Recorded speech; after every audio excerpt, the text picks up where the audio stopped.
오늘은 마태복음 18장 21절부터 22절까지의 말씀을 함께 보도록 하겠습니다. 마태복음 18장 21절부터 22절까지의 말씀을 제가 봉독해 드리겠습니다. 그때에 베드로가 나와 이르되 주여, 형제가 내게 죄를 범하면 몇 번이나 용서하여 주리이까? 7번까지 하오리이까? 예수께서 이르시되 네게 이르노니 7번뿐 아니라 7번을 70번까지라도 할지니라. 아멘. 예수님께서는 천국에서는 어떤 자가 큰 자인가 하는 제자들의 질문에 어린아이와 같이 되지 않으면 천국에 들어갈 수 없다는 말로, 천국은 오직 주의 긍휼과 은혜를 힘입어 들어가는 나라인 것과, 천국에서 크고 으뜸이 되고자 하는 자는 오히려 모든 사람을 섬기는 자가 되어야 한다고 알려주셨습니다. 따라서 천국에 속한 자로서 작은 자를 섬길 때에는 작은 자를 실족해 하지 않도록 조심해야 한다고 알려주셨습니다. 특히 큰 자가 작은 자를 섬기는 섬김은 무엇보다 길 잃은 자를 다시 찾는 일이며, 작은 자 중에 하나라도 잃는 것은 하나님의 뜻이 아니라고 말씀하셨습니다. 그렇기 때문에 믿는 형제가 범죄하는 경우 그를 버려두지 말고 안타깝게 여기고 사랑하여 돌이키고자 하는 마음으로 그를 찾아가서 온유한 자세로 죄를 드러내어 지적하고 권면하라고 하셨습니다. 그러나 권면을 받아들이지 않고 죄를 고집하는 경우에는 어쩔 수 없이 두세 증인으로 일일이 증참케 하고, 그래도 회개하지 않을 경우에는 교회에 알려 공적으로 권면하라고 하셨습니다. 그럼에도 불구하고 끝까지 회개하지 않는 자는 교회에서 내보내어 불신자와 같이 취급하라고 하셨습니다. 하지만 최후의 수단인 출교조차 다른 사람을 실족하게 하는 불행한 일을 막기 위한 조치이며, 그 궁극적인 목적은 범죄한 자로 하여금 회개하여 그리스도의 날에는 그 영혼이 구원받게 하려는 것임을 알려주셨습니다. 이상의 말씀을 듣고 있던 베드로가 예수님께 나아와 형제가 내게 죄를 범하면 몇 번이나 용서하여 주리이까? 7번까지 하오리이까? 라고 여쭙습니다. 조금 더 정확하게 번역하자면 형제가 내게 죄를 범하고 그런 형제를 용서하는 일을 몇 번이나 되풀이해야 합니까? 라는 뜻에 가깝습니다. 이것은 믿는 형제가 죄를 범했을 때 버려두지 말고 찾아가서 권면하라, 그리하여 회개하면 용서하라 하신 말씀을 듣고서, 만일 그렇다면 형제의 잘못을 언제까지 얼마나 용서해야 하는가, 이러한 용서의 한계가 어디인가 라고 생각하여 제기한 질문입니다. 7번까지 하오리이까? 라는 말에서 알 수 있듯이 용서에는 분명 한계가 있을 것이라 생각하고 제기한 질문이었던 것입니다. 하지만 예수님께서는 7번뿐 아니라 70번씩 7번이라도 할지니라 하고 뜻밖의 대답을 하셨습니다. 누가복음에는 그 핵심적 의미를 요약해서 만일 네 형제가 죄를 범하거든 경고하고 회개하거든 용서하라. 만일 하루에 7번이라도 네게 죄를 짓고 7번 네게 돌아와 내가 회개하노라 하거든 너는 용서하라 하시더라 하고 기록하고 있습니다. 즉 용서에는 한계가 없다고 알려주신 것이죠. 만일 하나님께서 우리를 7번만 용서하셨더라면 우리 중에 아무도 살아남지 못했을 겁니다. 3-4번이 허용의 최대치인 우리 심성의 한계를 따라 용서하신다면 우리 중에 이 세상에 살아남을 자는 아무도 없을 겁니다.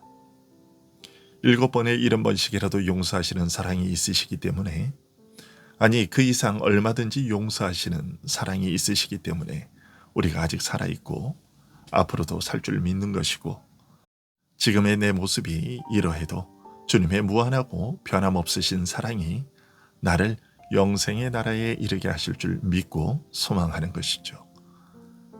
베드로는 형제가 내게 죄를 범하면이라고 질문하고 있어서 개인적 차원에서 질문하고 있는 듯한 느낌을 주고 있지만, 베드로의 질문을 개인적인 차원으로 제한할 필요는 없습니다. 오히려 교회의 권징과 관련하여 가르치고 계신 맥락을 생각해 보면 개인적인 차원을 넘어 광범위하게 적용되는 가르침이라고 할 수 있겠습니다. 그런데 여기서 한 가지 의문이 생길 수 있을 겁니다. 용서의 사랑이 이처럼 무한한 것이라면 왜 회개하지 않는 범죄자를 교회에서 끊어내라고 하신 것일까 하는 그런 질문 말이지요.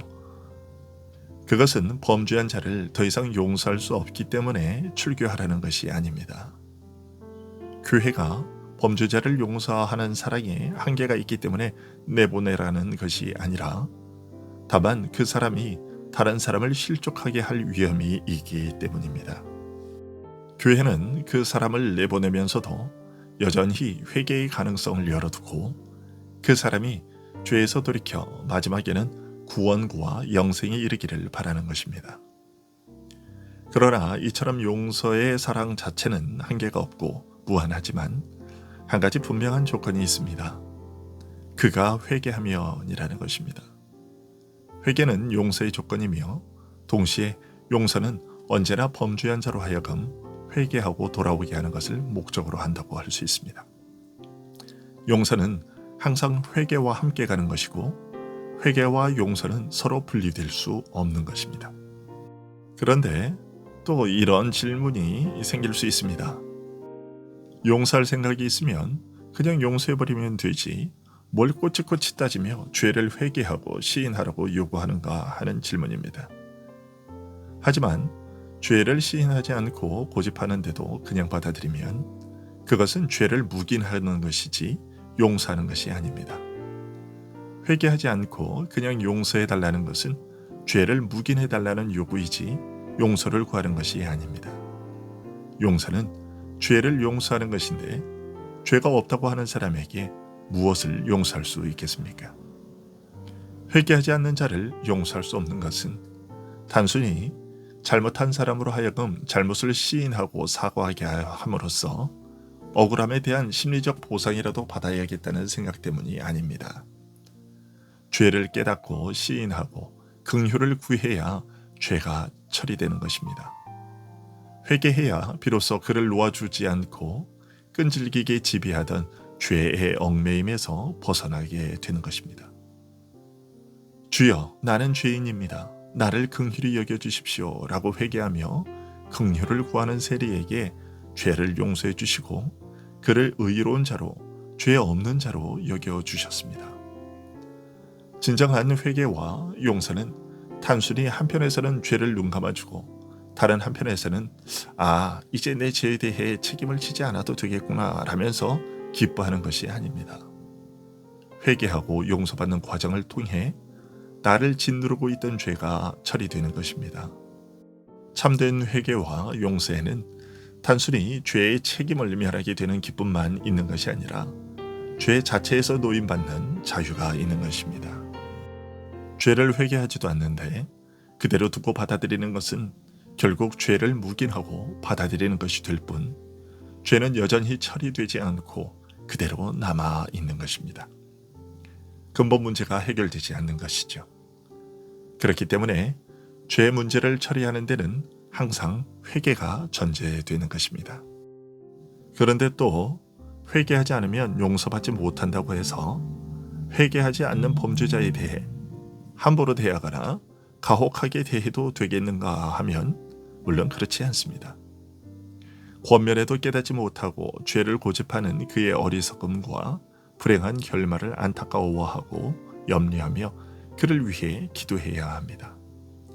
회개하지 않는 범죄자나 혹은 나에게 해를 끼치는 원수라도 그를 위해 여전히 기도하며 선을 베푸는 것은 언젠가 회개와 용서의 은혜를 입어 이 모든 불행의 원인인 죄가 완전히 처리되고 하나님의 은혜 안에서 복되게 살아가게 되기를 바라기 때문입니다.